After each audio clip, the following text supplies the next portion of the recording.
இப்போ இந்த பக்கம் போனீங்கன்னா பஞ்சு சவுக்கள் அடிச்சுக்கிட்டவர் கொஞ்ச நாளைக்கு முன்னாடி சொன்னார், எல்லோரும் பாஜகவுடன் கூட்டணி சேருவதற்காக தவம் கிடைக்கிறார்கள்னாரு. நம்மால் ஒருத்தர் பாஜகவா நோன்னு சொல்லியிருந்தவர் கடைசி நேரத்தில் 6 மாதம் இருக்குல்ல கூட்டணிக்கு, அப்போ நாங்கள் பார்த்துக்கலாம் அப்படிங்கிறார்.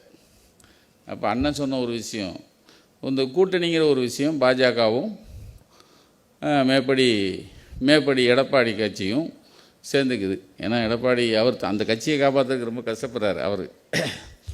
ஆனால் என்ன நான் ஒரு கணக்கு சொன்னேன்னா, இப்போ பாண்டியனை சொன்ன மாதிரி தான் ஒரு கணக்கு.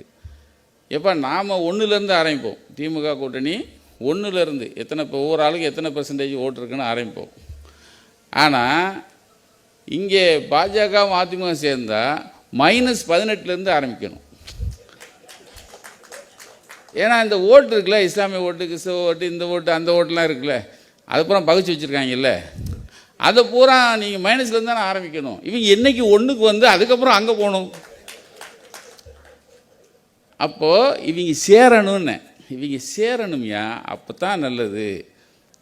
ஆனால் எந்த கேப்பும் விடாமல் இந்த இந்த கூட்டணியை பக்கபலமாக வச்சுக்கிறது. இவ்வளவு தாராளம் கூடவே கூடாதுண்ணே, இவ்வளவு தாராளம்லாம் அண்ணனுக்கு கூடவே கூடாது. நானாக இருந்தேன்னா ஐயப்பா ஏன்னா இவ்வளவானே இறக்கம்.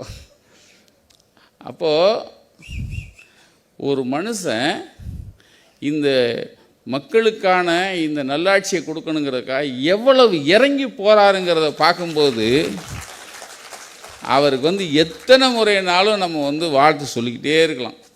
குறைந்த விலை, நிறைந்த தரம், தங்கள் தேவைகள் அனைத்தும் ஒரே இடத்தில். ஜெயச்சந்திரன்.